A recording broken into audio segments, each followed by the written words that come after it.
하나님 감사합니다. 저희들을 구원해 주시고 주님의 몸된 교회 안에서 오늘까지 신앙생활할 수 있도록 은혜 위에 은혜로 인도해 주신 것 감사드립니다. 자녀를 주셨을 때 너무나 설레이고 기뻤으며 주님께 큰 기쁨과 감사의 기도를 드린 그 옛날을 기억합니다.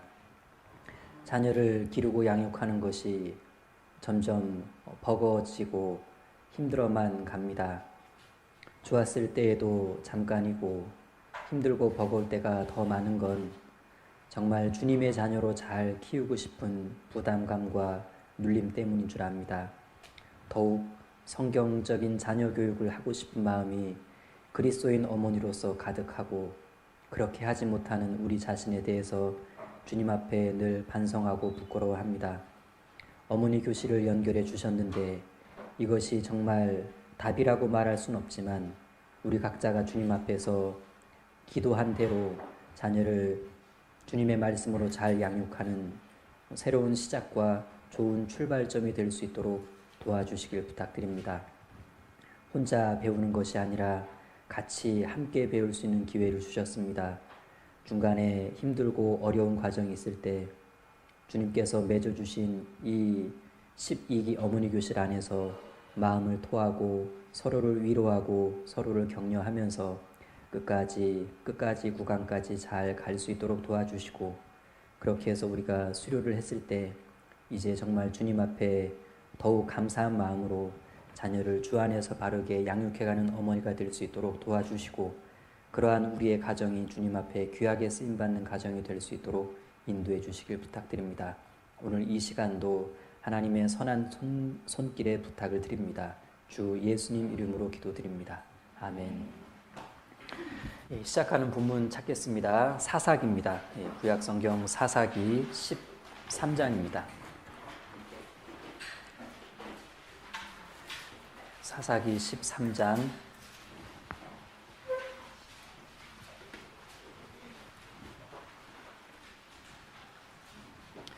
두 구절을 읽을 텐데요.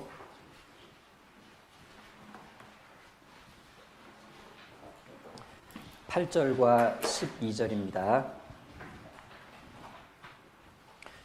8절과 12절을 연속해서 8절과 12절을 연속해서 같이 읽으시겠습니다.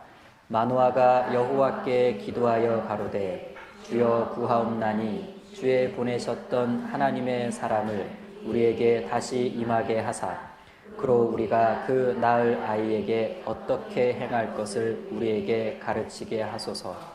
마노아가 가로되 당신의 말씀대로 되기를 원하나이다. 이 아이를 어떻게 기르우며 우리가 그에게 어떻게 행하오리이까.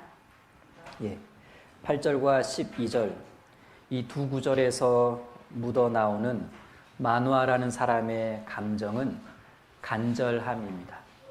간절함.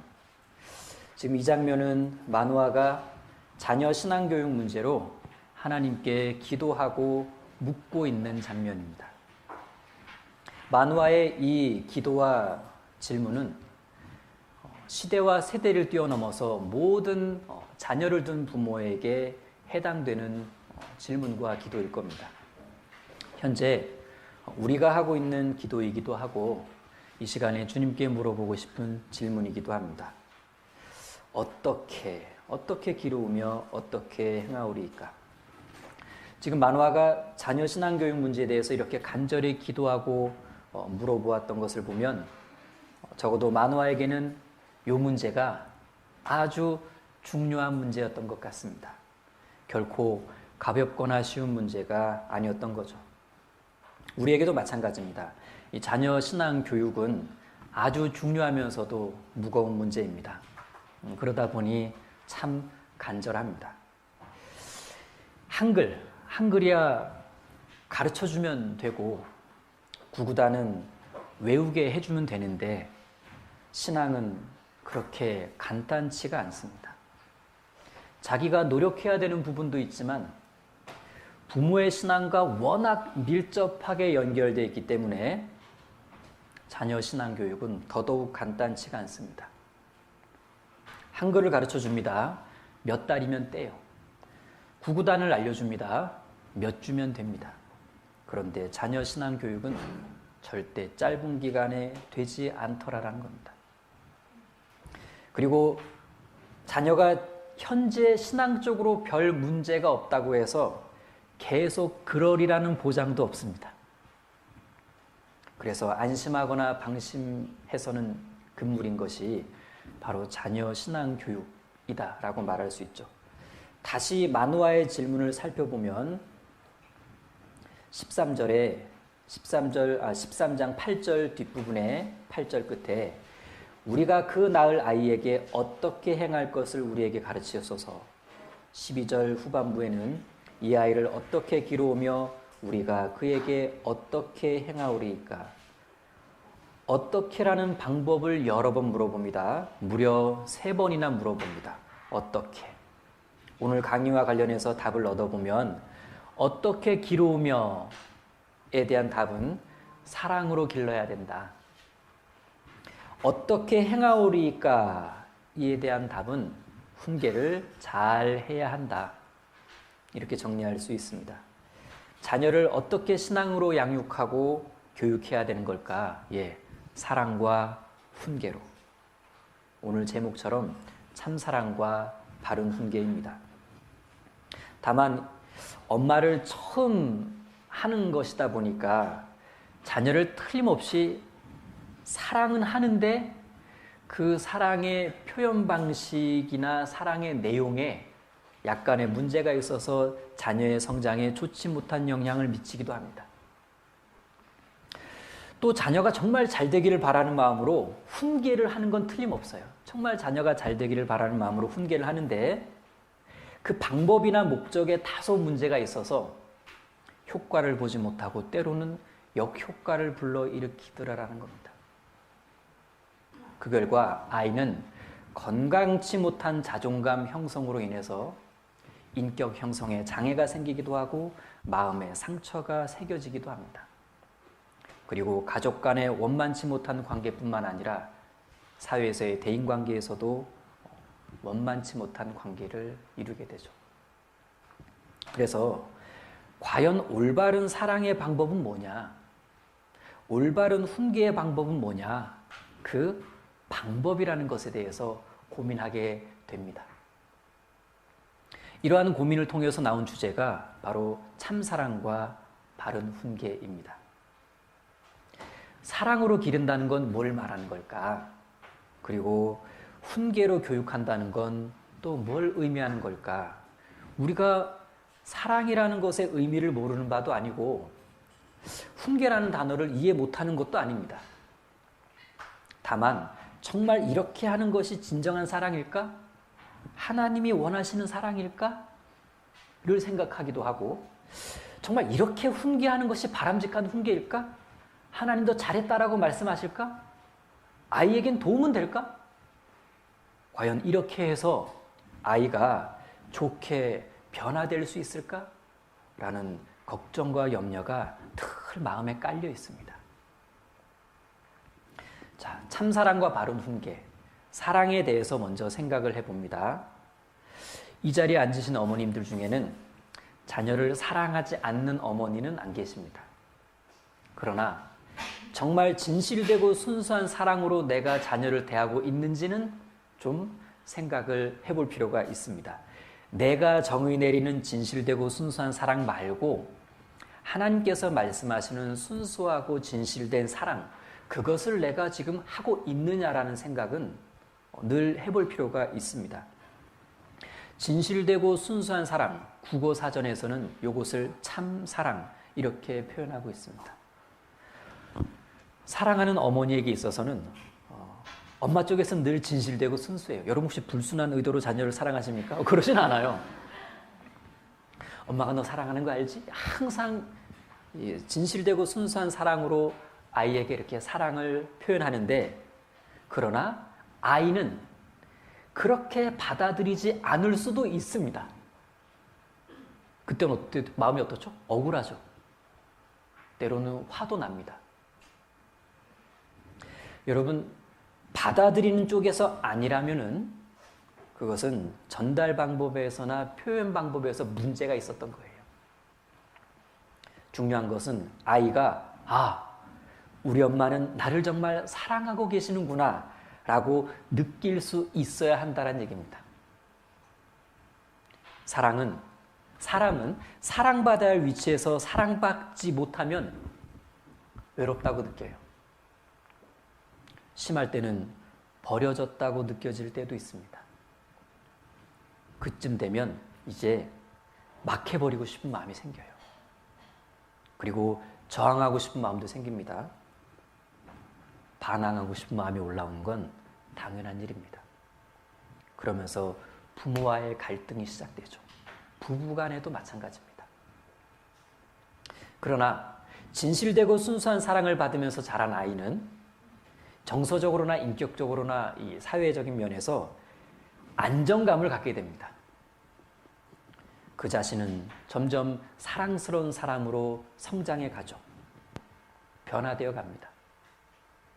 사랑을 주는데 받는 쪽에서 사랑받는다고 느끼니 그 사람은 참 행복하겠죠.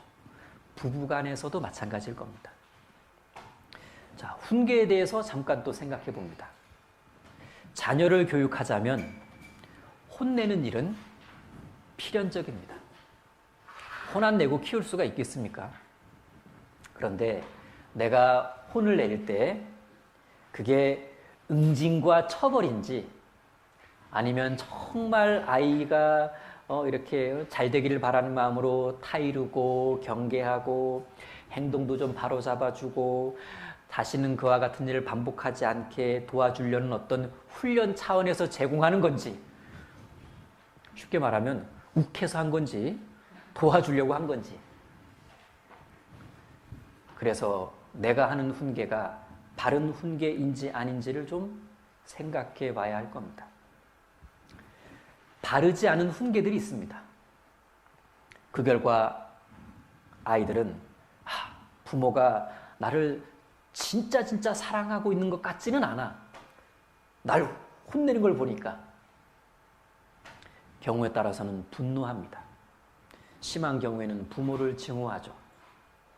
그래서 아이의 잘못된 행동은 좋은 쪽으로 수정되기는커녕 오히려 엇나가는 쪽으로 담력을 얻게 되고 이왕 이렇게 된 거 막 해버리자라는 마음으로 걷잡을 수 없는 행동들을 하게 될 수도 있습니다.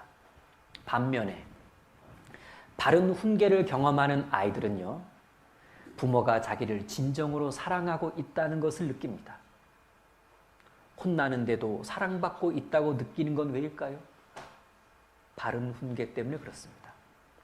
그래서 이 아이의 행동은 바람직한 방향으로 좋은 쪽으로 점점 수정되어 변화되어 갑니다. 여러분, 좋은 쪽으로 변화되어 간다. 이것을 두 글자로 성장이라고 말합니다. 성장은 좋은 쪽으로의 변화입니다. 바른 방법으로 사랑하고 바른 방법으로 훈계하면 성장합니다. 우린 이렇게 바른 사랑, 참사랑, 그리고 바른 훈계, 이런 교육으로 좋은 전망을 가진 교육을 만들어 갈 수가 있죠. 자, 이 자녀 교육과 관련해서 사랑과 훈계는 별개의 주제라기보다는 사랑과 훈계는 처음부터 세트입니다. 한 세트예요. 자, 사랑과 훈계는 한 세트입니다. 이러한 내용이 담겨 있는 강의한 부분을 한번 찾아보겠습니다. 18페이지 맨 아래입니다. 18페이지 맨 아래 보시면 반괄호 1. 자, 제목만 읽어보겠습니다. 시작. 사랑과 훈계는 하나로 전달되어야 합니다. 예, 사랑과 훈계는 하나로 전달되어야 된다. 왜? 처음부터 세트였기 때문에 그렇습니다. 어느 교육자의 말처럼 참교육이란 사랑과 훈계를 같이 심는 거다라고 말했는데, 올바른 신앙교육에 있어서도 마찬가지라고 할 수 있습니다. 사랑과 훈계는 같이 가는 거기 때문에 사랑과 훈계는 균형을 이루는 것이 중요합니다. 사랑에만 치우치는 것도 혹은 훈계에만 치우치는 것도 건강한 양육, 교육은 아닌 거예요. 그런데 참사랑이라는 것을 실천하다 보면 바른 훈계로 이어지게 돼 있습니다. 왜요? 세트기 때문에 그래요. 또 내가 지금 바른 훈계를 하고 있다는 것은 내가 현재 참사랑을 실천하고 있는 중이다라는 것도 알게 됩니다. 둘은 같이 가는 하나이기 때문에 그렇습니다. 참사랑과 바른 훈계는 그렇게 연결되어 있습니다. 자, 또 한 가지 생각해 볼 건 훈계는 사랑의 한 영역입니다. 둘은 세트고 같이 간다 그랬는데 훈계는 사실은 사랑 안에 들어가 있습니다. 자, 그런 표현을 찾아보겠습니다. 지금 제목 읽은 그 밑에 내용입니다. 제가 읽어보겠습니다. 사랑 속에는 훈계가, 훈계 속에는 사랑이 내포되어 있습니다. 따라서 사랑 없는 훈계는 진정한 훈계가 될 수 없고 훈계 없는 사랑은 더 이상 사랑일 수가 없습니다. 사랑이 없는 훈계는 상처를 줍니다. 자, 여기 사랑 속의 훈계, 훈계 속의 사랑. 그림으로 그려보면 이렇습니다. 여기에 정말 아이에게 주고 싶은 맛있는 파이가 있는데 이 파이의 이름은 사랑이라는 파이입니다. 정말 맛있겠죠? 자, 그런데 이 사랑이라는 파이에 꼭 들어가 있는 한 조각이 훈계라는 겁니다. 자, 그래서 훈계는 처음부터 사랑 안에 있었고 사랑은 훈계 없이는 완성될 수가 없다는 얘기입니다. 둘을 같이 먹어야 맛있고 둘은 같이 갑니다. 한쪽으로의 파이만 주면 균형이 깨지고 뭔가 한쪽으로 치우치겠죠? 자, 훈계 없이는 참사랑이 완성될 수가 없습니다. 만약에 이 훈계가 사랑이라는 파이 밖에서 이루어지면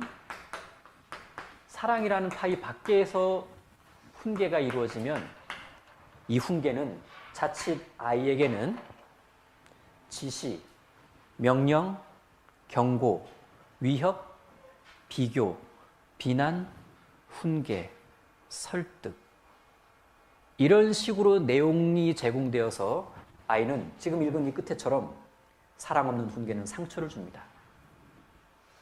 상처 주는 훈계, 지시, 명령, 경고, 위협, 비교, 비난, 훈계, 설득이라는 8종 세트의 설교로 아이에게 계속 다다다다다다 하는데 그럴 때마다 아이는 날 미워하는구나.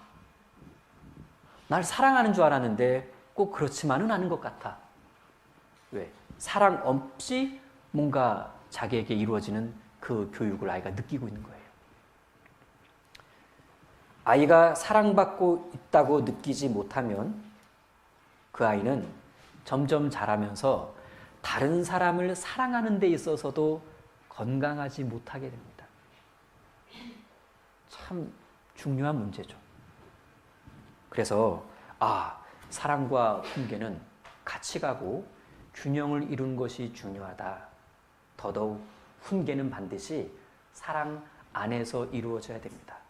저 밖을 나가게 되면 이제 상처뿐이죠. 누군가의 말처럼 훈계는 사랑의 또 다른 이름이다. 꼭 맞는 말 같습니다. 그렇게 해서 사랑과 훈계는 이제 같이 가기 때문에 어떤 공통점을 하나 가지게 됩니다. 사랑과 훈계는 아이를 향한 어떤 공통점이 있는데 이 자리에서 이것을 마치 맞추실 수 있는 분이 있다면 그분은 바로 수료증을 드립니다. 그만큼 중요한 문제인데 사랑과 훈계는 아이를 향한 쪽으로 어떤 공통점이 있냐? 사랑과 훈계는 도와주는 거다라는 공통점이 있습니다. 자, 한번 따라해 볼게요. 사랑과 훈계는 도와주는 것이다. 그러니까 전체적으로 사랑이 뭐냐라고 했을 때 사랑은 도와주는 겁니다. 그러다 보니 훈계를 할 때는 도와주려는 마음으로 하셔야 돼요. 정말 도와주려는 마음으로. 도와주려는 마음이 없이 내 감정 해소를 위해서 이 훈계를 하거나 아니면 이기적인 목적과 동기로 어떤 훈계를 한다면 이건 이 밖에 있는 훈계예요. 그건 아이를 도와주질 못합니다. 아이의 성장에 방해가 되겠죠. 사랑과 훈계가 정말 도와주는 것이 맞냐 찾아보겠습니다. 15페이지입니다. 15페이지 1. 참사랑의 의미가 나와 있죠? 거기에 두 번째 단락입니다. 참사랑의 의미의 두 번째 단락. 거기에 밑줄 그은 부분 있죠? 예, 제가 읽어보겠습니다. 사랑은 대상을 내 스타일로 만드는 것이 아니라, 거기에 다시 빨간 것을 밑줄 그으십시오. 상대방이 성장하고 발전하게 도와주는 것입니다. 참사랑이 뭐냐라고 했을 때 사랑은 도와주는 겁니다. 자, 17페이지를 보십시오. 한 장 넘기셔서 17페이지에 중간에 3, 참된 사랑법이라고 나와 있죠? 자, 제가 읽어보겠습니다. 사랑은 대상이 성장하고 발전하기 위해 의도적으로 무엇인가를 행동으로 표현하는 것입니다. 이렇게 썼는데 대상이 성장하고 발전하기 위해 의도적으로 무엇인가를 행동하고 표현하는 것, 간단하게 줄이면 도와주는 것을 말합니다. 참사랑은 도와주는 거냐? 정말 사랑은 도와주는 게 맞냐? 라고 했을 때 맞습니다. 사랑은 도와주는 겁니다. 예수님도 우리가 천국 갈 수 있게 도와주셨습니다. 십자가로 도와주셨고 그건 참사랑이었던 겁니다. 자, 훈계도 도와주는 겁니다. 18페이지입니다. 18페이지 중간에 4, 바른 훈계의 의미의 두 번째 단락입니다. 4, 바른 훈계의 의미 두 번째 단락. 거기에서 가운데 부분입니다. 즉, 찾았습니까? 즉, 사랑하기 때문에 그들을 바로잡아주는 것, 그리고 미래지향적인 의미에서 그들을 가르치며 훈련시키는 모든 과정이 성경적 자녀 훈계인 것입니다. 그러니까 여기에 첫 번째, 사랑하기 때문에 그들을 바로잡아주는 것, 이건 뭐죠? 도와주는 걸 말하는 거예요. 그리고 거기 이제 미래지향적인 의미에서 그들을 가르치고 훈련시키는 모든 과정, 이걸 무슨 과정이라고 그러죠? 도와주는 과정이라고 말할 수 있습니다. 도와주는 과정. 아, 훈계도 도와주는 거구나. 도와주는 과정이구나. 즉, 정리하면 사랑과 훈계는 상대방이 좋은 쪽으로 변화되도록, 즉 상대방이 성장하도록 도와주는 겁니다. 여러분, 지금 짤막하게 말씀드린 요 내용이 머릿속에 콱 들어와 박혀야 돼요. 아, 사랑과 훈계는 상대방이 성장하도록, 좋은 쪽으로 변화되도록 도와주는 거구나. 사랑과 훈계는 도와주는 거구나. 도와주는 거구나. 이 개념이 머릿속에 확 들어오고 나면 그 다음엔 아이와의 관계에서 어떤 일이 발생하거나 어떤 문제를 해결해 가는 과정에 있어서 내가 이렇게 하는 것이 사랑의 방식이 맞을까? 내가 이렇게 하는 것이 바른 훈계가 맞나? 라는 의문이 들 때 이걸 대입하면 돼요. 이렇게 하는 것이 아이를 도와주는 것일까? 그건 내가 이렇게 하는 것이 아이를 사랑해주는 좋은 방법인가? 내가 이렇게 훈계하는 것이 정말 아이를 도와주는 건가? 이것이 바른 훈계가 맞나? 이렇게 훈계하는 것이 도와주는 것일까? 이런 사랑의 방식이 아이를 정말 도와주는 것일까? 그렇다라고 했을 땐 그것은 참사랑과 바른 훈계입니다. 혹은 양심에 아닌 것 같아 그러면 접으셔야 돼요. 거기엔 다른 동기와 목적이 발려져 있기 때문에 그렇습니다. 그래서 핵심 질문이에요. 이렇게 하는 것이 아이를 도와주는 것일까? 자, 그 질문을 가지고 상황과 문제점과 일의 해결의 방법들에 대입해 보면 생각보다 쉽게 답을 얻을 수가 있습니다. 때로는 내가 사랑과 훈계, 훈계와 사랑 중에 어느 한쪽으로 치우쳐져 있지는 않나? 이런 생각도 할 때가 있죠. 이런 생각이 올라올 때도 있습니다. 내가 사랑과 훈계 중에 내가 이렇게 첫째한테는 이쪽으로, 둘째한테는 이쪽으로 이렇게 고민이 될 때가 있을 겁니다. 내가 훈계보다 사랑에 치우친 것은 아닌지, 내가 사랑보다는 훈계에 치우친 것은 아닌지, 첫째, 둘째, 셋째마다 내가 이렇게 한쪽으로 치우친 교육을 하고 있는 것은 아닌지, 그건 이렇게 생각하는 부모는 사랑과 훈계의 균형을 중요하게 생각하는 부모이기 때문에 그렇습니다. 즉, 불균형을 염려하는 부모는 건강한 부모예요. 그러니까 너무 자책하지 말라는 얘기입니다. 건강한 신호예요. 균형의 중요성을 알고 있기 때문에 그렇습니다. 불균형은 아이의 성장에 도움이 되지 못한다. 오히려 방해가 된다. 사랑과 훈계의 균형을 이루어야 되는데 치우치면 안 되는데 늘 이런 쪽으로 경계를 하고 있기 때문에 이 부모는 신앙적인 부모고 건강한 부모입니다. 그리고 현실 세계에서는 실제로 치우친 교육이라는 것이 있어요. 19페이지입니다. 19페이지에 치우친 교육의 성경 속 부모를 소개하고 있습니다. 치우친 교육을 했던 성경 속의 부모를 소개하고 있는데 19페이지의 위쪽에 에베소서 6장 1절에서 3절 말씀 있죠. 그 바로 위 문장입니다. 사랑과 훈계가 찾았습니까? 사랑과 훈계가 균형을 갖추게 될 때 자녀는 부모를 공경하게 되고 온전한 교육이 이루어집니다. 그럼 아이는 온전해지겠죠. 예. 그리고 에베소서 6장 1절에서 3절 말씀 밑에 거기에 이제 치우친 교육의 성경 속 부모 두 사람이 등장합니다. 바로 엘리와 다윗입니다. 읽어보겠습니다. 엘리 제사장과 다윗의 예는 한쪽으로 치우친 교육이었습니다. 네. 반드시 기억하세요. 어릴 때는 엄격하게, 커가면서는 친구처럼. 지금 치우친 교육의 성경 속 부모 두 사람이 나옵니다. 엘리와 다윗입니다.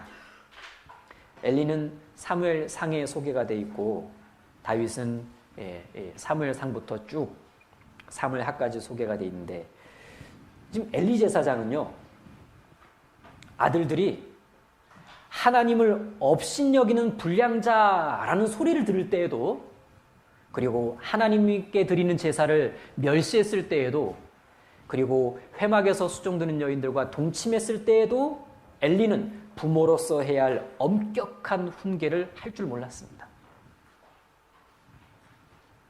하나님은 이에 대해서 엘리, 그가 자식을 하나님보다 더 중요하게 여겼기 때문이다 라고 말씀하셨어요. 그렇죠. 하나님보다 자식이 더 중요하게 여겨질 때 신기하게도 진정으로 자식이 잘 되게 하는 엄격한 훈계는 생각보다 이루어지지 않더라라는 겁니다. 자, 다윗은요.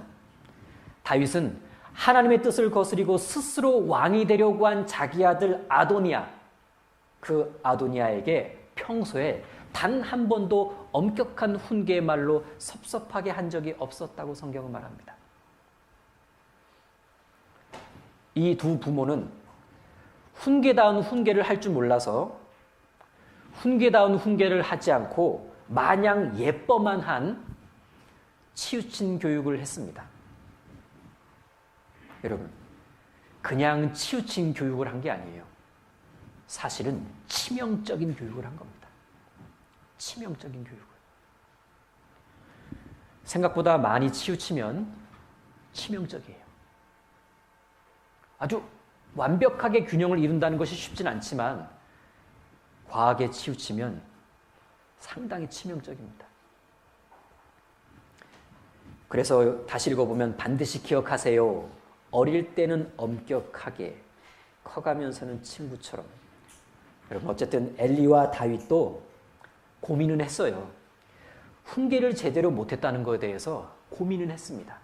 그러나 고민만으로 상황이 좋아지지는 않습니다. 방법을 찾아야 됩니다. 연구를 해야 되고 나온 그 결과물을 가지고 실제 상황에 대입해 봐야 됩니다. 적용을 해야 돼요. 자, 강의한 이곳을 봅니다. 지금 여기 읽었던 그 아랫부분이 반괄호 2번 훈계시 주의할 점인데 히브리서 12장 6절 말씀 아래 단락에 이렇게 시작하죠. 엄격한 가르침으로 찾았습니까? 지금 엄격이라는 단어가 2번 나왔죠. 위에는 엄격하게, 여기서는 엄격한 가르침 밑줄 그시고 엄격한 가르침으로 그들을 바로잡아주며 가르치는 것이 바로 성경적 훈계입니다. 예, 그래서 엄격한 가르침이라는 것이 있다. 엄격한 가르침은 치우치지 않습니다. 그래서 엄격한 가르침은 실제 아이의 성장에 도움을 주죠. 엄격한 가르침은 아이 스스로가 자신의 잘못을 깨닫게 해줍니다. 놀랍게도. 아이는 자신의 잘못에 대해서 변명하지 않습니다. 왜요? 엄격한 가르침을 받았기 때문에 그렇죠. 그래서 진심으로 돌이키고 다짐하고 애씁니다. 동시에 이 아이는 자기가 부모로부터 정말 사랑받고 있다고 느낍니다. 지적하지 않고도 자신을 부끄럽게 만들었고 화내지 않고도 나를 굴복시켰으며 강압적이지 않고도 자신을 변화시키게 한 그 부모의 권위를 존경합니다. 그 부모는 지금 엄격한 가르침을 하고 있는 거예요. 이것이 성경적인 훈계입니다. 그와 반대의 경우가 되었을 때는 상처, 변명 혹은 충돌과 저항을 불러일으키죠. 그러한 반응을 불러일으키는 훈계는 결코 성경적인 훈계가 아닙니다. 성경적인 훈계는 엄격한 가르침을 말하고 있습니다. 자, 중요한 성경 구절 한 구절 찾겠습니다. 에베소서 6장 4절입니다. 자녀 신앙교육에 관한 결론적인 부분입니다. 가장 정확하게 소개된 부분인데 에베소서 6장 4절입니다. 에베소서 6장 4절 같이 읽으시겠습니다. 또 아비들아 너희 자녀를 노엽게 하지 말고 오직 주의 교양과 훈계로 양육하라. 이 구절 처음 보시는 분 없을 겁니다. 그런데 이제는 다시 보셔야 돼요. 정말 깊게 묵상하고 자녀 교육과 관련한 늘 붙들고 사셔야 되는 말씀일 거예요. 아비들아, 부모들아, 너희 자녀를 노엽게 하지 말고 오직 1. 주의 교양 2. 훈계로 양육해라. 자, 여러분 자녀를 노엽게 하지 않는 훈계가 있어요. 자녀를 노엽게 하지 않는 훈계가 있습니다. 주님의 교양으로 하는 훈계가 있어요. 말씀으로 하는 엄격한 가르침이 요 주님의 교양으로 하는 훈계일 겁니다. 그리고 그 안에는 참된 사랑이 있죠. 주님의 교양으로 하는 훈계에 설마 사랑이 없겠습니까? 주님의 교양으로 훈계하는 그 안에는 참된 사랑이 있고 주님의 교양이기 때문에 거기엔 엄격한 가르침이 있죠. 그런데 이것이 가져다 준 것은 자녀를 노엽게 하지는 않는다는 얘기입니다. 그건 뭡니까? 자녀가 정확하게 받아들이고 그 훈계로 말미암아 좋은 반응을 보인다는 얘기예요. 스스로 돌이키려고 하고 마음에 이미 깔려있는 건 우리 부모님은 나를 정말 사랑하시는구나. 나를 도와주려고 하고 계셔. 이걸 실제로 느낀다는 얘기입니다. 그런 훈계가 하나님이 바라시는 훈계고 그런 훈계만이 자녀의 신앙을 진정으로 성장시키는 쪽으로 도와줄 수가 있을 겁니다. 자, 혹이나 부모님의 회초리나 징계, 훈계나 체벌이 자녀로 하여금 노여움이나 분노를 불러일으켰다면 그건 틀림없이 주님의 교양과 훈계로 양육한 것은 아니기 때문일 겁니다. 우리가 입장 바꿔 생각해 봐도요, 주님께서 우리를 양육해 가신 과정을 생각해 보세요. 우리로 하여금 분노나 노여움을 갖게 만드셨습니까? 그렇게 하셨나요? 주님께서 말씀으로 우리를 말씀 앞에 부르셨을 때 정말 우리를 분노하게 만드셨나요? 아닙니다. 그저 부끄럽게 만드셨고 죄송한 마음 올라오게 만드셨고, 나 이렇게 살면 안 되는데, 나를 구원해 주신 주님 앞에 이건 아닌데 주님 돌이키겠습니다. 제가 바르게 살아가고 싶습니다. 도와주세요. 이런 마음 올라왔죠? 여기엔 분노가 없어요. 하나님 나를 정말 사랑하셔서 이렇게 하신 거구나. 이게 느껴지지. 그렇죠. 말씀으로 하는 훈계가 그렇다는 얘기입니다. 그래서 어머니 교실에 가장 많은 비중을 차지하고 있는 자녀에게 말씀을 심자, 이 세 개의 강의의 한 부분은 성경으로 책망하기라는 주제를 크게 다루고 있어요. 자, 그런 부분도 참고를 하셔야 됩니다. 자, 그러면 이런 사랑과 훈계를 여기까지를 정리해 보면 자녀를 도와주는 쪽이 아닌 사랑 방법이라는 게 있어요. 그리고 자녀를 도와주지 않는 훈계 방법이라는 게 있습니다. 이것이 잘못된 사랑 방법이고 잘못된 훈계 방법인데, 강의 안에서는 그런 부분들을 많이 소개해 드리고 있습니다. 왜? 우리의 현실이기 때문에 그렇죠.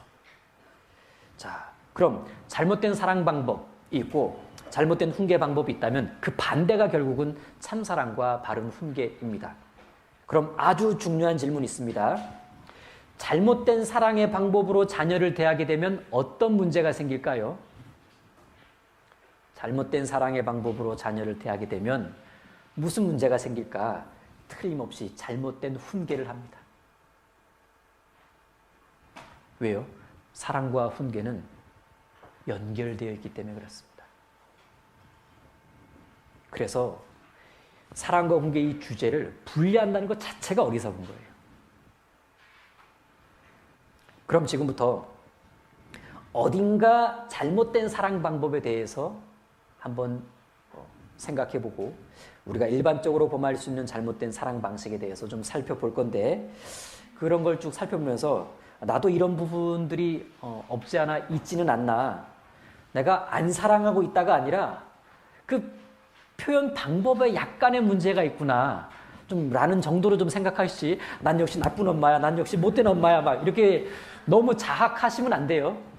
예. 근데 이제 이럴 수도 있고, 우리 모두가 안고 있는 약간의 그런 부족한 부분들을 소개하는 거니까 너무 이렇게 스스로를 과하게 책망하지 않으셨으면 좋겠습니다. 자, 15페이지입니다. 15페이지 2, 잘못된 사랑법 나와 있죠. 거기에 첫 번째가 방과로 1번이 과잉보호, 그리고 절제 없는 사랑 이렇게 돼 있고, 맨 아래 보면 2, 권위 없는 사랑 있죠? 한 장 넘기시면요. 방과로 3, 자녀 중심 사랑이 있고, 방과로 4, 완벽주의적인 사랑이, 그다음에 17페이지에는 조건부 사랑, 이렇게 5가지가 나옵니다. 자, 그럼 일단은 제가 불러드리는 것을 좀 쓰십시오. 다시 15페이지에 과잉보호 부분을 보십시오. 과잉보호, 거기 절제 없는 사랑이라고 써놨죠. 제가 제 수준을 고려해서 쉬운 말로 다시 바꿔드릴게요. 제 수준을 고려해서 불러드린 겁니다. 절제 없는 사랑 옆에다가 이렇게 쓰시면 돼요. 쩔쩔맴. 쩔쩔맴.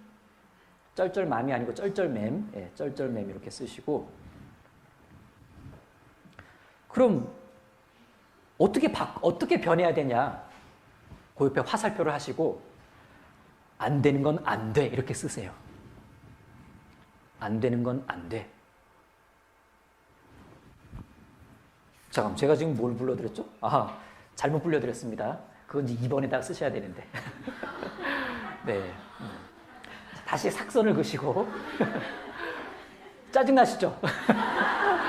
네, 삭선을 그시고. 자, 그 과잉보 절점사랑 옆에다가 쩔쩔매물 쓰시는 게 아니라 거기다가는 너무 감싸줌 이렇게 쓰세요. 너무 감싸줌. 네. 강연이 덜어졌다고 너무 슬퍼하지 마세요. 네. 화이트로 지우시면 되죠. 네. 너무 감싸줌. 네. 아, 이 과잉보 절점사랑. 이건 이제 너무 감싸준다라는 겁니다. 거기에 화살표로 어떻게 바꾸어져야 되냐면 네가 한번 해봐. 이렇게. 네. 네가 한번 해봐. 내가 한번 해봐. 예. 거기에 대한 설명은 뭐라고 쓰시면 좋냐면 경험의 기회를 주는 사랑. 이렇게. 경험의 기회를 주는 사랑. 그 말은 과잉보호는 자녀에게 경험의 기회를 안 준다는 얘기예요. 다 감싸줘요. 엄마 내가 해보면 안 돼? 엄마가 다 해줄게. 이렇게. 네가 한번 망쳐. 이렇게. 자, 다음 그 밑에 2번 권위 없는 사랑 옆에다가는 거기 권위를 상실한 부모 옆에다가 뭐라고 쓰시냐면 쩔쩔맨 이렇게 쓰시면 됩니다. 그리고 화살표로 쩔쩔매는 게 아니라 화살표 하시고 안 되는 건 안 돼. 그리고 거기에 부연 설명은 권위 아래에서의 사랑 이렇게 쓰십시오. 권위 아래에서의 사랑. 권위를 상실한 부모는 늘 쩔쩔맵니다. 그래서 안 된다라는 말을 하기가 쉽지가 않아요. 그런데 딱 권위를 회복한 부모는 말을 할 줄 압니다. 안 돼. 원래 안 되는 거야. 이래 해서 이번엔 안 돼. 라고 말을 할 수 있죠. 자, 다음 장 넘기시면은 자녀 중심 사랑입니다. 옆에다가 씁니다. 쉽게 무슨 뜻이냐면 너만 잘 된다면 이렇게 쓰십시오. 너만 잘 된다면. 너만 잘 된다면. 자, 이걸 어떻게 바꿔야 하냐면 화살 표시하시고 아빠가 우선이고 엄마가 먼저야 이렇게 쓰십시오. 아빠가 우선이고 엄마가 먼저야.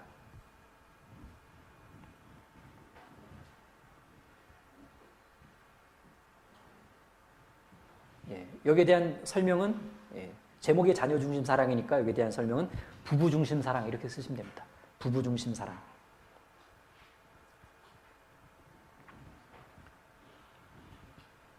자, 그리고 밑에 4번에 완벽주의적인 사랑, 유교적인 사랑, 속으로만 흐뭇해하는 부모 이렇게 돼 있는데 옆에 이제 쉽게 뭐라고 쓰냐면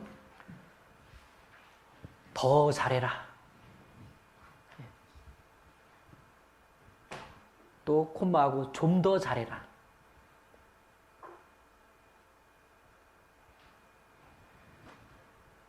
아이가 노력해서 잘한 것이 있는데 어머 이렇게 해서 이렇게 더 잘했네. 그쪽에 대한 칭찬이나 격려는커녕 거기에 대한 아무 말 없이 좀 더 잘해. 좀 더 해봐. 이렇게 하는 부모가 있다는 얘기입니다. 아이를 안 사랑하는 건 아닌데 표현이 꼭 그래요. 더 잘해, 더 잘할 수 있지? 이렇게. 자, 그럼 더 잘해라, 좀 더. 요거를 이제 어떻게 바꿔야 되냐면 화살 표시하시고 잘했어. 그리고 아이가 실수했을 때는 괜찮아. 잘했어. 괜찮아. 이렇게 쓰시고 부연 설명으로는 인정해주는 사랑. 인정해주는 사랑.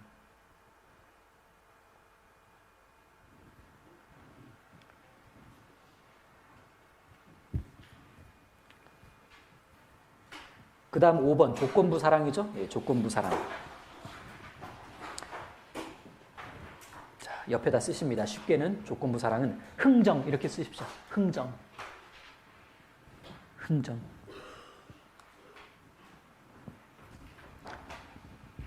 어느 날 아이가 자꾸 나랑 거래하는 것 같아요. 너 왜 지금 이게 무슨 짓이야?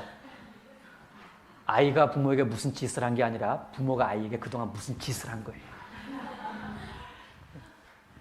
자, 이 흥정인데 뭐 어떻게 바꿔야 되냐? 화살 표시하시고 그냥 내가 좋구나. 그냥 네가 좋구나. 그냥 내가 좋구나.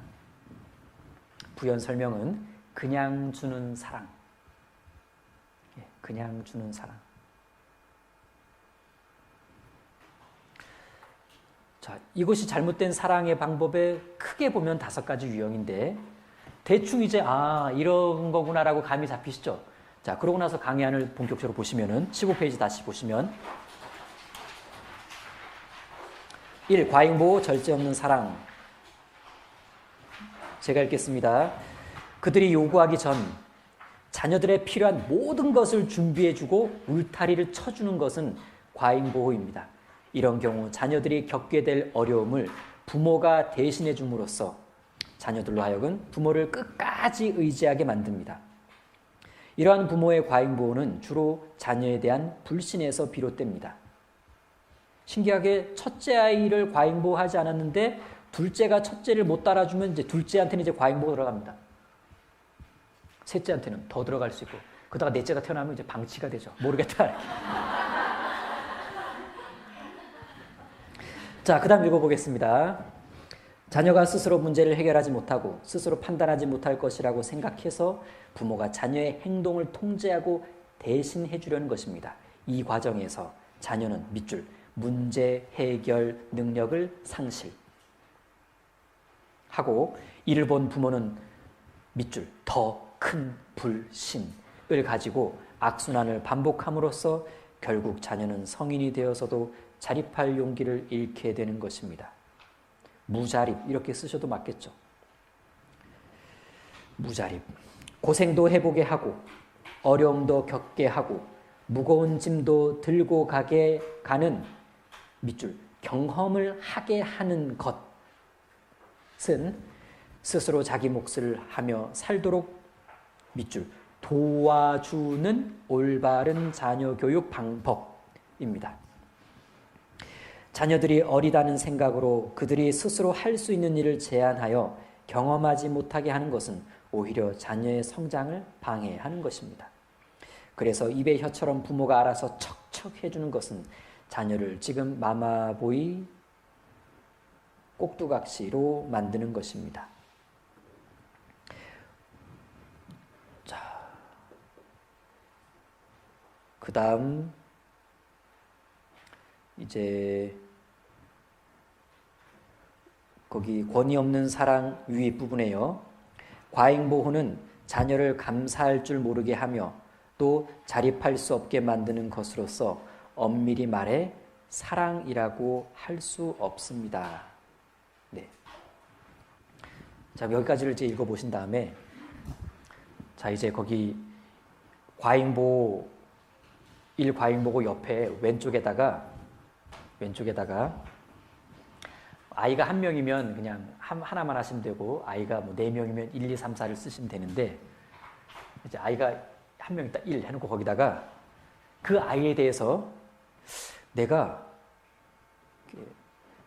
뭐랄까 절제하는 사랑을 하고 있는지 절제 없는 사랑을 하고 있는지 특별히 내가 지금 과잉보호를 이 아이에 대해서 몇 %나 하고 있는 것인지 나름 아주 주관적으로 퍼센테이지를 써보세요. 내가 아이한테 과잉보호 쪽으로 내가 몇 %를 하고 있는 거지? 순수하게 그냥 여러분의 그냥 주관적인 생각을 이렇게 써보십시오. 과잉보호 반대, 안 과잉보호인데 과잉보호 쪽으로 내가 주로 몇 %? 어떤 분은 나는 이렇게까지는 나는 과잉보호 전혀 안 하고 있다는 건 아니고 한 10%? 어떤 분은 한 80%? 나름 한번 써보시는 겁니다. 자, 다음 넘어갑니다. 다음 장 아니죠. 15페이지 밑에 권위 없는 사랑. 자, 제가 읽어보겠습니다. 부모로서 권위를 상실한 부모는 마치 자녀의 시종처럼 자녀의 뜻대로 움직이면서도 자신이 자녀를 깊이 사랑한다고 착각하거나 자신에게 속이기도 합니다. 심지어 자녀가 부당한 일을 요구하면서 떼를 쓰는 경우에도 안 돼라는 말을 하기를 두려워합니다. 부모의 권위는 하나님께서 부여하신 권위입니다. 그러므로 부모의 권위는 자녀에게 반드시 행사되어야 합니다. 자녀들의 요구가 부적절하다면 신중하게 생각해보고 안 되는 것은 안 되라는 말을 해야 합니다. 그리고 안 돼라는 말은 특별한 경우를 제외하고는 끝까지 지켜져야 합니다. 자녀를 향한 진정한 사랑은 부모로서의 권위와 함께 균형과 조화를 반드시 이루고 있어야만 그 진가를 발휘할 수 있는 것입니다. 권위를 버리면 가르칠 수 없습니다. 자녀에게 절절매지 말아야 합니다. 부모의 권위를 인정하는 자녀는 부모에게 반드시 순종하게 되어 있습니다. 자, 그 밑에 기억하십시오의 단락은 나름 이렇게 박스를 쳐보십시오. 박스를. 네모를. 예. 박스를 치시고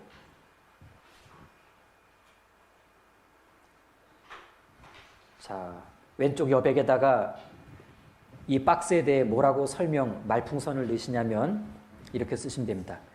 가정 붕괴의 지름길. 네. 가정 붕괴의 지름길. 자, 이렇게 말풍선 달고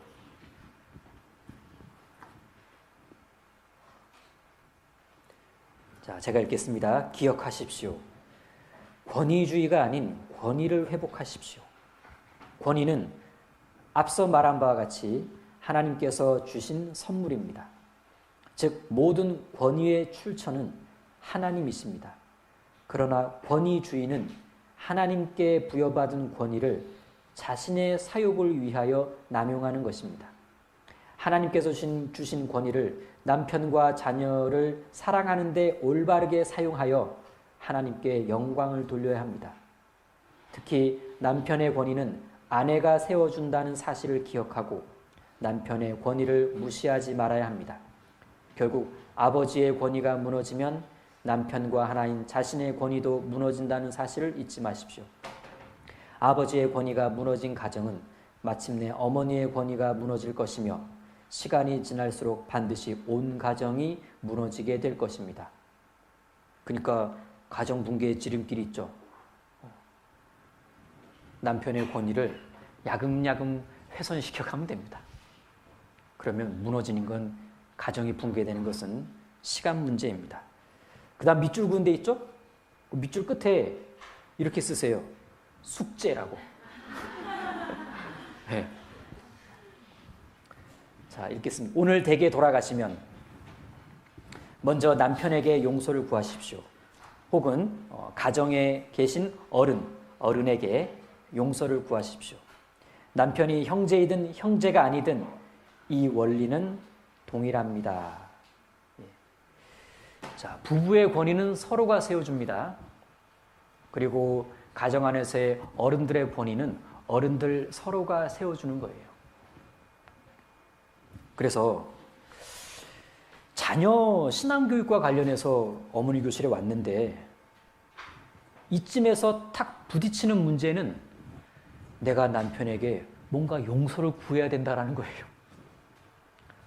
아니, 자녀에게 말씀을 가르치는 거하고 내가 남편에게 용서 구하는 거하고 뭐가 관계가 있냐? 권위 때문에 그렇습니다. 권위는 말로 표현할 수 있는 게 아니에요. 아이가 느껴요. 아버지의 권위? 어머니의 권위? 그런 부모님이 전하시는 하나님의 말씀 어떨 것 같아요? 그런 부모님이 전하시는 하나님의 말씀 권위가 더 높아. 그래서 어려서부터 가정의 권위가 세워져 있는 가정 안에서 말씀을 어려서부터 배워온 자녀는 절대 무슨 일이 있어도 하나님의 말씀 멸시 못해요. 두려워가지고. 거의 불가능합니다. 그러니까요. 뭘 아이에게 교육하려고 하기 이전에 부부의 가정의 질서를 하나님 앞에 딱 세워야 됩니다. 질서의 하나님은 그것부터를 원하실 겁니다. 그 속에서 아이에게 심어줄 것을 심어줄 수가 있는 겁니다. 그러니까 이 과제가 그냥 이렇게 지나쳐지는 분은요, 반드시 후회해요. 자, 44분의 과제를 딱 봤습니다. 이 과제에 대한 인증샷을. 그런데 제대로 하신 분이 있고 이런 의도가 아닌 그냥 과제를 위한 인증샷만 찍는 분도 계셔요. 저야 뭐 알 게 뭡니까? 모르잖아요. 그런데 본인은 알아요. 뭔가 이제 단추가 잘못 끼워지기 시작했다는 거. 뒤로 가면서 이제 골치가 아파져요. 왜? 이 짐이 산더미처럼 늘어나는데 여기부터 안 풀리니까 이게 안 나가는 거예요. 여러분, 이 과제 못하는 게 고집입니다. 이 과제에 대해서 내가 남편의 권위를 무너뜨린 적이 있다는 거 인정 못하는 것 자체가 그게 선하지가 않아요. 그래서 여러분, 아버지 교실할 때는 반대 과제를 내요. 아내에게 용서를 구하라고. 왜? 부부의 권위는 서로가 세워주는 거니까. 그래서 여러분, 이왕 들어오셔서 시작하신 거 그대로만 따라오십시오. 뭐 100을 다 드리지는 못해도 여러분 뭔가 이거였구나 라는 걸 깨닫는 데는 충분한 도움이 될 수 있습니다. 자, 그래서 오늘 댁에 가시면 남편에게 어떻게 내가 남편에게 남편의 그동안의 권위를 무너뜨린 것에 대한 용서를 구한다고 했을 때 남편이 기꺼이 받아줄 수 있을까? 그건 고민해 보시기 바랍니다. 그래서 아무튼 이 과제를 하셔야 되는 거예요. 자, 그래서 가정에 어르신이 계시면 남편분이 멀리 출장 가 계신 경우도 있을 거예요. 뭐 전화로 하든가 아니면 집에 어르신이 계신다면 어르신에게 하셔도 좋고. 자, 그 다음 3. 자녀 중심 사랑입니다. 자녀 중심 사랑. 부부의 삶보다는 자녀의 삶이 우선이며 자녀의 행복만이 자신들의 행복이라고 믿고 있는 태도를 말합니다. 자녀의 행복이 나의 삶의 전 목표이고 꿈이 되어서는 안 될 것입니다. 이런 사랑은 자녀들에게도 오히려 부담스럽게 여겨집니다. 이렇게 자녀를 키운 부모, 특히 어머니의 경우에는 나중에 자녀와의 관계가 악화되면 내가 너를 어떻게 키웠는데 내가 나에게 이럴 수 있느냐라고 말하게 되는 것입니다. 가정의 중심은 자녀 중심이 아니라 부부 사랑이 중심입니다. 남편은 아내를 무시하지 말아야 하며 아내는 남편에게 순복하여야 합니다. 남편이 아내를, 아내가 남편을 무시하는 것은 자녀 교육을 포기하는 것입니다. 안 가르친다는 게 아니라 가르쳐도 효과가 없다는 뜻이에요. 자녀를 진정 사랑한다면 부부가 먼저 서로 존중하며 사랑해야 합니다. 그 밑에 완벽주의적인 사랑. 자녀가 잘하고 있는 것을 격려하지 않고 잘 못하는 것만 찾아내 더욱 잘하라고 격려한다면 자녀는 사랑이 아니라 오히려 분노를 느끼고 맙니다. 칭찬과 격려는 없고 거기에 동그라미 칭찬, 격려. 칭찬과 격려는 없고 잘해라, 더 잘해라, 좀 더 잘해라 라는 말이나 행동들은 자녀들의 노력을 인정하지 않고 자녀의 성취에 만족하지 못하는 부모, 늘 못마땅함을 표현하는 부모의 모습이라고 할 수 있습니다. 하나님께서 우리 자신들을 다루시는 방법을 생각해 보십시오.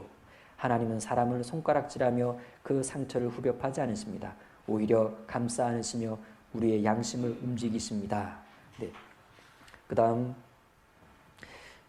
여기 17페이지 넘어가기 전에 2번 권위 없는 사랑, 권위를 상실한 부모하고 여기 3번, 4번 옆에 아까와 동일하게 나는 이와 같은 사랑의 표현을 몇 퍼센트나 하고 있는지, 이런 잘못된 사랑의 표현을 얼마나 하고 있는지 나름 퍼센테이지를 좀 써보십시오.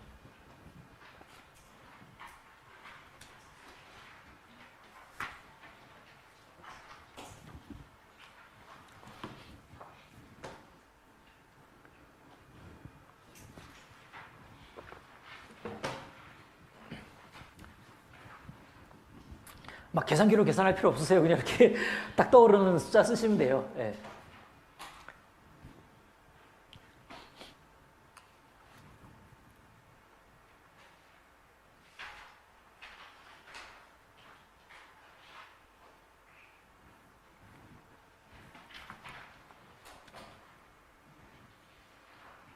자, 쓰셨으면 여기 이제 완벽주의적인 사랑, 여기에 칭찬과 격려가 있는데 칭찬 잘 하시죠? 예, 격려도 이렇게 잘 하실 겁니다.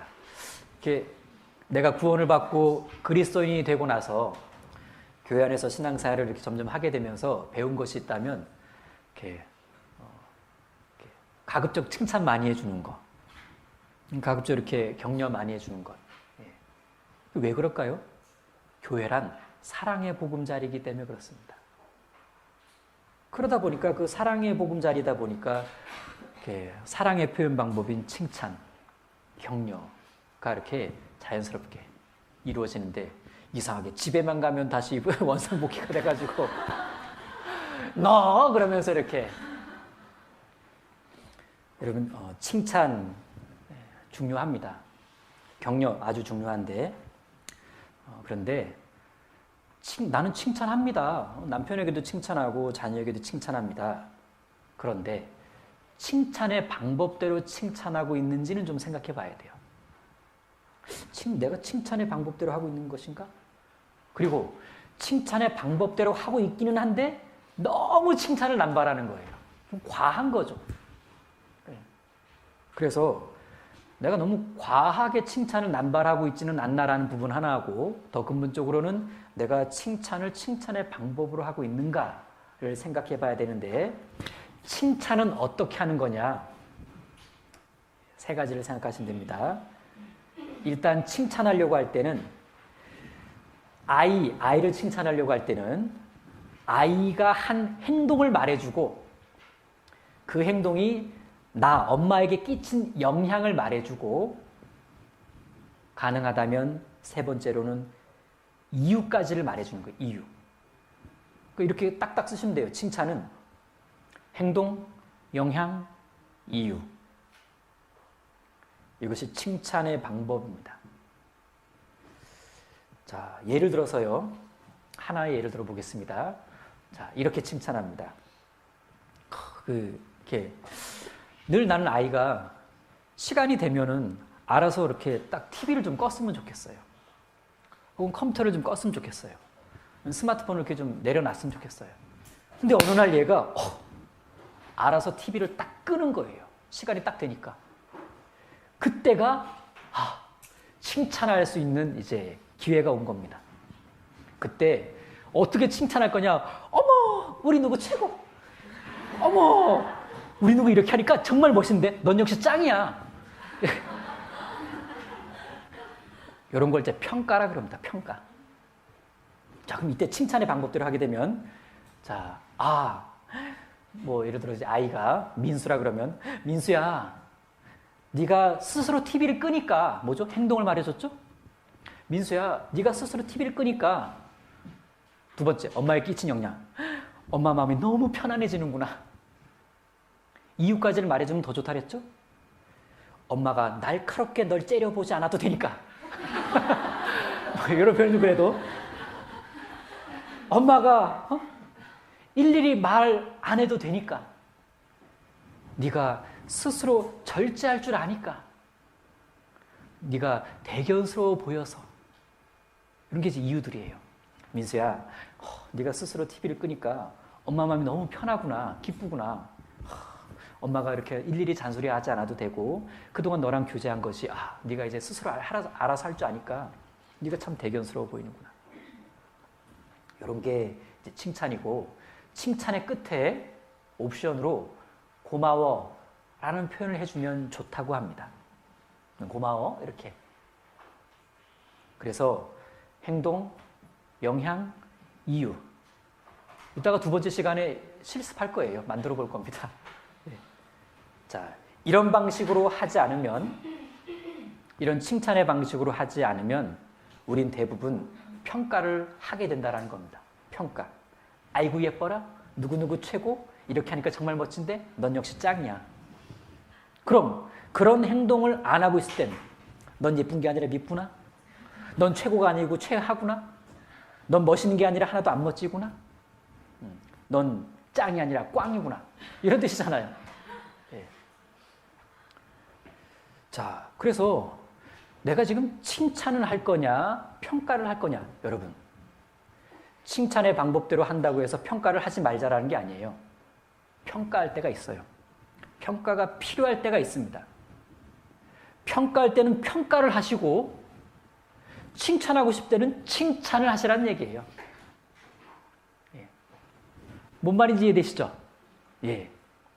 그래서 이렇게 막 연습할 때, 자, 평가해보세요. 그 다음 칭찬해보세요. 칭찬해보세요. 평가해보세요. 하면 이제 막 하다가 막 이렇게 이제. 예. 예. 좀 연습을 좀 많이 해보셔야 될 겁니다. 예. 신기하게 평가를 받을 때의 느낌과 칭찬을 받을 때의 느낌은 참 다릅니다. 예. 자, 그래서 칭찬 연습은 두 번째 시간에 해볼 거고, 자, 격려, 칭찬과 격려. 예. 여기 지금 완벽주의적인 사랑에 대한 우리 어떤 반대 측면에서 아이가 하는 것에 대해 칭찬과 격려가 필요한데, 격려가 필요합니다. 가장 좋은 격려가 뭘까요? 가장 좋은 격려가 뭡니까? 믿어주는 겁니다. 믿어주는 거. 예. 여러분, 이렇게 뭐 배우자나 혹은 이렇게 과거의 부모님이 나를 이렇게 격려해 주었을 때를 생각해 볼 때 언제 가장 기뻤을까를 생각해 보면 믿어주는 격려예요. 믿어주는 격려. 아이를 믿는다는 것, 아이를 믿어준다는 건 어떤 의미일까요? 넌 잘할 수 있어. 넌 반드시 성공할 거야. 이게 아이를 믿어주는 거냐? 아닙니다. 그건 부담 주는 거예요. 네. 아이를 믿는다는 건, 아이를 믿어준다는 것은 얘야, 실패해도 괜찮아. 얘야, 넘어져도 괜찮아. 나는 네가 반드시 다시 일어설 거라고 믿는다. 그리고 엄마는 네가 일어설 때마다 항상 너를 도와줄 거야. 끝까지 너를 도와줄 거야. 이런 게 믿어주는 겁니다. 격려고. 괜찮아, 괜찮아. 네가 다시 일어설 걸 믿어. 그리고 널 도와줄 거니까 걱정하지 마. 이것은 아이에게 아마도 최고의 격려가 되어줄 겁니다. 그래서 어떤 면에서는 사랑이 뭐냐라고 말했을 때 사랑은 믿어주는 거다. 아마 우리 어머님들은 이렇게 자녀를 도와주실 때가 많을 겁니다. 그렇죠? 예. 그럼 우리 자매님들은 내가 생각보다 좋은 격려, 바른 격려, 내가 생각보다 참사랑을 그래도 꽤 잘하고 있었다라는 것을 이제 알 수 있는 거예요. 이 시간은 나는 늘 아이에게 잘못된 사랑을 행하고 있는 나쁜 엄마야, 정죄받는 자리가 아니고요. 생각보다 우리도 참사랑을 잘 하고 있는 부분도 많이 있습니다. 자, 이 격려를 한번 연습해 볼게요. 짝꿍끼리 마주 보시거나 없으면 세 분이서 마주 보시고 네 마디를 할 겁니다. 괜찮아, 괜찮아, 널 믿어, 끝까지 도와줄게. 자, 괜찮아, 괜찮아, 이거부터 해보겠습니다. 자, 토닥거려주면서 괜찮아, 괜찮아, 널 믿어, 끝까지 도와줄게. 네. 이렇게 아이를 마주보고 있는데 아이가 막 무서워한다면은 네. 처음 해보셔서 그럴 수가 있을 거예요. 네. 사람이 언제 행복합니까? 사람은 자기가 이해받았을 때 행복해합니다. 언제 사랑받는다고 느낍니까? 용서받았을 때 내가 진짜 사랑받고 있구나 이렇게 느껴요. 그래서 사람이 언제 이렇게 막 잘해보고 싶은 마음이 올라오냐면 이해받고 용서받고 그리고 나를 이해해주고 용서해주었다는 건 나를 믿어주었다는 얘기입니다. 언제 내가 정말 잘해보고 싶은 마음이 올라오냐? 믿어줄 때예요. 아마 이렇게 아이가 사춘기 시절에 들어가고 이렇게 좀 과정 중에 있거나 좀 지나간 아이를 둔 부모님의 경우에는 딱 생각이 날 거예요. 맞아. 내가 그때 그렇게 믿어주니까 애가 한번 해보려고 하더라. 예. 믿어줄 때 잘해보고 싶어하는 마음이 생겨요. 집에서 이렇게 살림하실 때 살림이 막 엉망이 돼 있는데 가족 중에 누가 와서 남편이 와서 막 이러면 이제 더 하고 싶어요? 더 하기 싫어요? 더 하기 싫죠. 또 와가지고 괜찮아 괜찮아 이렇게 뭐 오늘만 이런 거지 뭐 그러면 이제 얼른 치우고 싶죠. 아닌가? 아니구나. 죄송합니다. 네, 넘어가겠습니다. 17페이지 조건부 흥정. 예, 조건부 흥정입니다. 자녀가 공부를 잘해서 시험을 잘 봤으니까, 말 잘 들으니까, 착하니까 등의 이유가 되어서 사랑을 한다면 이런 자녀들은 끊임없이 인정받으려고 노력하다가 결국 지쳐버리게 됩니다. 엄마가 널 사랑하는데 네가 그럴 수 있어? 이것은 사랑이 아니라 흥정입니다. 만일 자녀를 아무 일 없을 때 아이의 이름을 부르고는 조용히 사랑한다고 말을 해보세요. 만일 아이의 반응이 엄마 갑자기 왜? 라는 반응을 보인다면 그 자녀는 이미 조건부 사랑에 익숙한 자녀입니다. 노력의 대가로 주어지는 그 사랑은 성경적 사랑이 아닙니다. 부모가 원하는 조건의 충족을 사랑으로 흥정하는 것은 참 사랑이 아닙니다. 자, 여기에 조건부 사랑에다가 만일 자녀를 아무 일 없을 때 옆에다가 숙제 2라고 쓰세요. 숙제 2. 숙제 2라고 쓰시고, 자, 진짜 이 상황에서 하셔야 돼요. 아무 일 없을 때 아이를 부르고, 아이를 이렇게 바라보면서 이렇게 말하는 겁니다. 네가 참 좋구나. 네가 있어서 너무 좋구나. 네가 있어서 좋구나. 네가 있어서 너무 좋구나. 이렇게 아이에게 말해보시고 그 반응을 기억하고 오십시오. 자, 그럼 연습 한번 해볼게요. 부모님이 엄마가 처음 해보는 것이다 보니까 막 이렇게 너무 떨릴 수가 있는데, 자, 마주보시고, 이렇게 뭐 어떻게 할까요? 뭐 마음대로 해보세요. 뭐 손을 잡아주시든 어깨를 잡아주시든, 네가 좋구나. 네가 있어서 참 좋구나.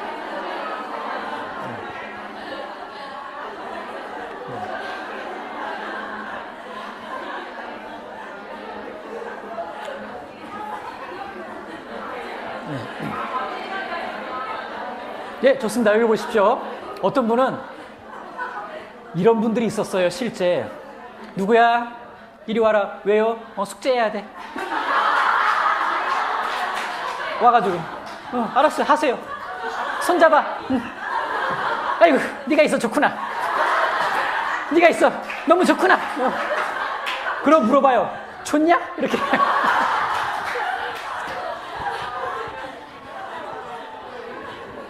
아이고.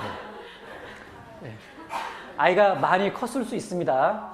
뭐 20살을 훌쩍 넘었을 수도 있고, 이렇게 많이 이렇게 했을 수도 있는데, 괜찮아요. 그렇게 다 큰 아이한테도 한번 해보세요.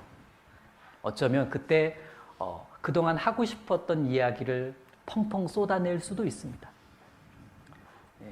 그리고 네가 좋구나, 참 좋구나, 이런 그 아이에게 할 수 있는 이런 사랑의 표현은 여러분이 살아있는 한 할 수 있는 일입니다. 그리고 이제 점심시간에, 점심이 다 돼가네. 점심시간 과제가 있습니다. 아유, 밥 먹는 시간도 조금 주고 웬 과제, 이렇게. 카톡으로 남편이나 다 큰 자녀, 스마트폰을 가지고 있는 남편이나 다 큰 자녀에게, 남편이면 이렇게 보시는 겁니다. 좀 표현은 다듬으셔도 돼요. 당신이라는 사람이 있어서 참 좋아요. 왜 당황하세요?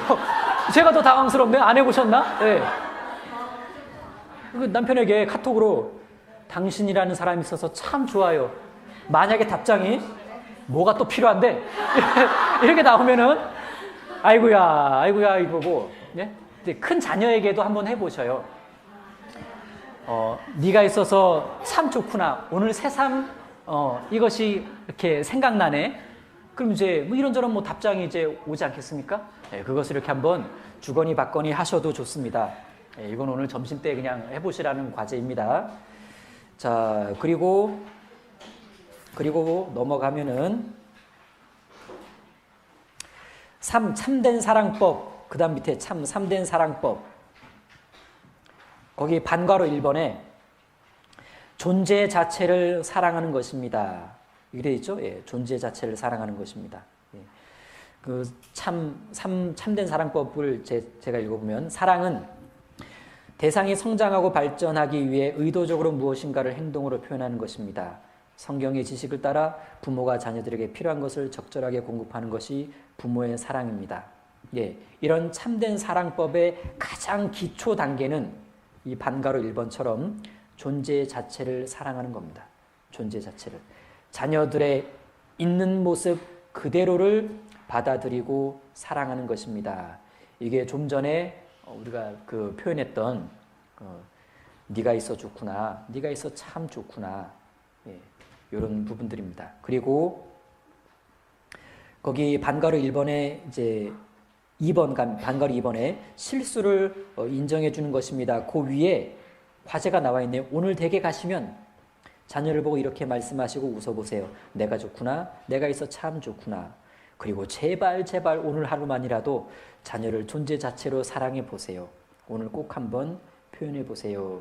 그리고 반가로 2번이 실수를 인정해 주는 건데 이렇게 한번 여기 써져 있을까요? 뒤에 써져 있네요. 18페이지에 가면 따라 읽어봅니다. 괜찮아. 안 다쳤어? 사람은 누구나 실수하는 거야. 예, 읽겠습니다. 아이는 아이일 뿐 어른이 아닙니다. 우리의 자녀들은 오늘도 우리처럼 배우는 중입니다. 멀리 보고 기다려 주어야 합니다. 그리고 3, 사랑을 표현해 보세요. 사랑은 반드시 표현되고 전달되어야 합니다. 예, 서두에 말씀드린 것처럼 사랑은 표현하는 쪽에서 중요한 것이 아니라 받는 쪽에서 받고 있다고 느끼는 것이 중요합니다. 내가 아무리 100을 가지고 있어도 상대방이 10조차 느끼지 못한다면 사랑 못 받고 있다고 느끼니 그런 부분을 말씀드리는 겁니다. 그리고 이 사랑을 반드시 표현하는 부분에 있어서 우리 나름의 사랑의 표현 방법들이 있잖아요. 나름의 사랑의 표현 방법들이 있는데 나는 엄마예요. 그리고 여자잖아요. 그리고 살아온 환경과 배경이 있어요. 나도 누군가로부터 사랑을 받고 살아온 사람이고 누군가 나로부터 이런 종류의 사랑을 사랑이라고 나에게 표현하면서 내가 자라왔기 때문에 내가 생각하는 사랑의 방법이라는 게 있습니다. 그리고 나도 모르게 습관적으로 아이에게 이것이 사랑이야, 사랑하니까 이렇게 하는 거야 라고 하는데 아이는 아직 백지라서 나름의 형성되어 가고 있는 인격이라는 것이 있기 때문에 엄마가 해주는 사랑의 방식을 딱 아이가 보고서는 날 별로 안 사랑하네 라고 느낄 수도 있다는 얘기입니다. 그래서 내가 생각하는 사랑의 표현 방법 말고 아이가 사랑받고 있다고 느끼는 사랑의 표현 방법을 해줘야 되는데 그러려면 다양한 사랑의 방법들을 표현해 봐야 됩니다. 그래서 우리의 사랑의 표현 방법을 5가지로 소개하는 그 책이 있잖아요. 사랑의 5가지 언어라는 그 책, 게리 체프만이 쓴 책인데 거기에 사랑의 5가지 언어를 이렇게 얘기합니다. 인정, 접촉, 선물, 함께, 도움. 정리해 보니까 사랑의 표현 방법, 사랑의 5가지 언어는 크게 사랑의 언어는 이렇게 5가지가 있는 것 같다. 첫 번째는 인정해 주는 말. 내가 인정해 주는 말을 했을 때 이 아이가 유독 정말 나를 사랑하시네 라고 느끼더라라는 거예요. 인정해 주는 말을 했을 때 내가 별 반응이 없는데 스킨십을 해주니까 얘가 날 너무 사랑해 주는구나 라고 느끼더라라는 얘기예요. 접촉하면 아유 고마워요 라고 말하는 아이가 선물 하나 갖다 주면 정말 나를 사랑하시는 거죠? 라고 느끼더라라는 거예요. 선물에 시큰둥한 아이가 그냥 어느 날 엄마랑 같이 산책할까? 날 너무 사랑하시는군요 라고 느끼더라라는 겁니다. 그리고 아이가 도움을 필요로 하는 것에 실제 도와주니까 내가 이렇게 어려워하는 걸 도와주니까 정말 나를 사랑하시는군요 라고 느끼더라라는 겁니다. 이 중에 제1의 사랑의 언어라는 것이 있다. 제1의 사랑의 언어를 찾아내려면 그 아이에게 5가지를 골고루 다 해봤을 때 반응을 봐야 돼요. 첫째 아이가 인정, 여기에 제1 언어가 됐습니다. 그렇다고 둘째도 여기냐? 안 그래요. 둘째는 여기일 수도 있고 여기일 수도 있고, 자, 첫째는 여기고 둘째는 여기예요. 근데 2, 3년이 지났어요. 그럼 언어가 바뀌어요. 남자와 여자가 다르며 성장해 가면서 바뀝니다. 그건 그걸 뭘 얘기하냐? 이 5가지, 뭐 추가를 더 하셔도 되겠습니다만 5가지를 평소에 늘 적절하게 이렇게 쭉 하셔야 돼요. 그래야 어디로 변했는지를 딱 알 수가 있습니다. 남편에게도 동일합니다. 우리 남편의 사랑의 언어가 뭘까? 남편도 아내에게 이렇게 반대의 측면이 있겠죠? 그래서 여기 이제 사랑을 반드시 표현하고 전달해야 된다고 하는데 구체적인 방법을 좀 도움을 받아보자면 저런 것이 있다라는 거죠. 자, 그리고 여기 이제 훈계로 넘어갑니다. 바른 훈계. 바른 훈계. 훈계란 타일러 경계함을 말하는 것으로 자녀를 열심히 훈계하지 않는다는 것은 자녀를 진정 사랑하지 않는 것임을 뜻합니다. 예, 이제 훈계도 사랑의 한 영역이라는 걸 말씀드렸고, 사랑을 가득 표현하는 중에도 우린 자녀들의 어떤 잘못된 행동에 대해서는 바로 잡아줘야 합니다. 왜죠? 엄마이기 때문에 그렇습니다. 바로 잡을 건 바로 잡아야 하는데 바로 잡아주지 않으면 좋은 쪽으로의 변화가 쉽지가 않습니다. 중요한 한 구절을 찾아보겠습니다. 잠언 27장입니다. 잠언 27장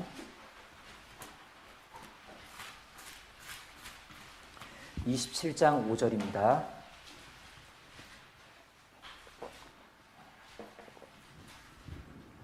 같이 읽겠습니다. 면책은 숨은 사랑보다 나으니라. 예, 쉬운 구절 같지만 만만치 않은 구절입니다. 면책은 숨은 사랑보다 낫다. 면책은 뭐고 숨었다는 건 뭐며 여기서 말하는 사랑은 뭐냐?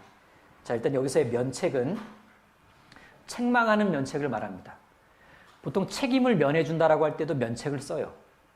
근데 여기서는 책임을 면해주는 면책을 말하는 게 아니라 얼굴 앞에 대고 꾸짖는 책망을 말합니다. 그러니까 책망은 숨은 사랑보다 낫다. 그럼 숨은 사랑은 뭐냐? 좋은 사랑이냐? 여기서의 숨은 사랑은 좋은 사랑을 말하는 게 아니라 부정적 의미에서 사랑을 말하는 거예요. 그러니까 잘못된 사랑 방법을 말하는 겁니다. 책망은 잘못된 사랑 방법보다 낫다. 그건 뭐냐면 책망이라고 하는 것은 사랑을 위해서라면 꼭 해야 된다는 뜻이에요. 그래서 부정적 의미로 사용된 여기서의 이 숨은 사랑, 이 잘못된 사랑은 뭘 말하고 있냐? 아이가 잘못을 했습니다. 내가 딱 알아요. 딱 봤어요. 그런데 아무런 지적도 안 해요. 왜요? 1. 귀찮아서. 2. 그냥 아이가 좋아서. 네. 귀찮아서 지적 안 하는 경우도 있고, 그리고 그 잘못한 게 그래도 예쁜 거예요. 무관심 때문에 혹은 무조건 감싸주고 싶어서 그 잘못에 대해 그 어떠한 책망도 하지 않을 때 그걸 숨은 사랑이라고 합니다. 그래서 그런 아이의 잘못된 것에 대해서 아무런 지적도 하지 않고 아무런 책망도 하지 않는다면 그것은 하나님이 원하시는 것이 아니다. 하나님이 원하시는 건 그런 숨은 사랑이 아니라 책망이다. 면책이다. 이걸 말하고 있는 구절이에요. 그래서 바른 훈계는 반드시 필요하다는 얘기입니다. 책망, 면책은 꼭 필요합니다. 그래서 이 훈계의 영역에서는 책망과 체벌 두 가지를 이야기합니다. 책망과 체벌. 네. 체벌은 좀 더 이제 나아간 거죠. 뭔가 회초리나 이런 것을 가지고 아이에게 구체적인 제재를 가하는 것인데 아주 중요한 표현이 21페이지 보십시오. 21페이지에 책망과 체벌.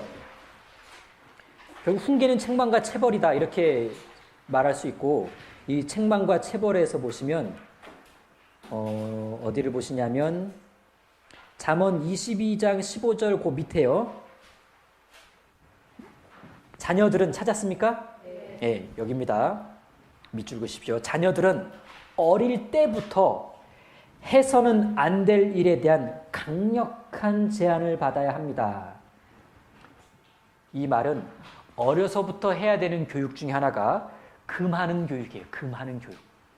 금하는 것부터 시작해야 됩니다. 그런데 금하는 것부터 시작하는 교육을 하는데 이게 계속 되니까 애가 좀 커도 안 돼, 안 돼, 안 돼, 안 돼 계속 이렇게 되면 이제 안 되죠. 그래서 어릴 때부터 뭘 해라 이런 것보다 사람이 해서는 안 되는 거. 하나님의 어떤 그리스도인 가정에서 하면 안 되는 거. 아이가 어려서부터 이렇게 절대 하면 안 되는 거. 뭐 어떤 아주 근본적인 것에 관한, 예를 들어서 아이가 어려서부터 어떤 경우에도 부모를 넘지 못하게 하는 거예요.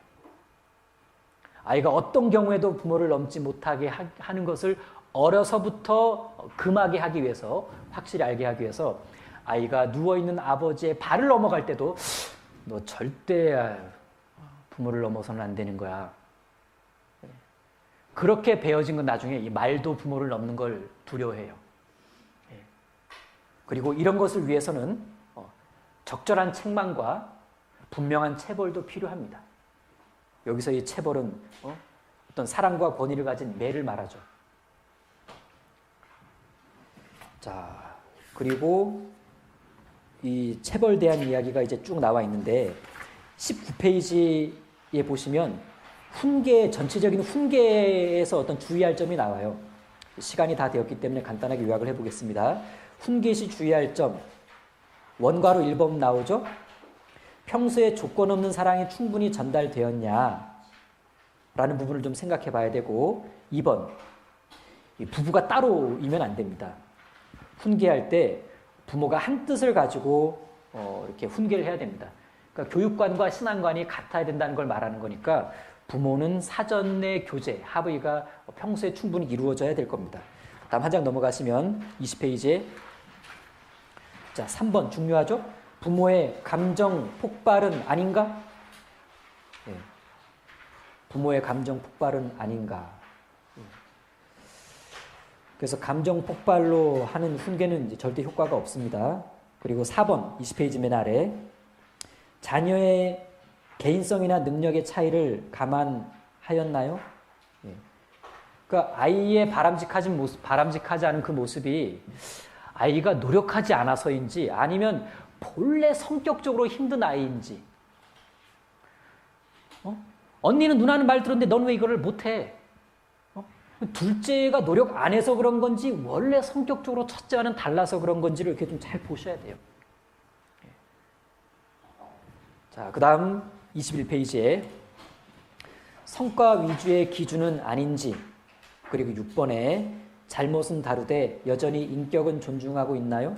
예, 행위와 인격을 구분하라는 얘기입니다. 어떠한 경우에도 인격은 소중하게 다뤄줘야 되고 그래야 자존감이 상처를 받지 않을 수 있습니다. 여러분, 건강한 자존감이라는 게 있습니다. 두 번째 시간에 자존감 이야기를 잠깐 한번 나눠보도록 하겠습니다. 7번, 결과를 경험하고 있나요?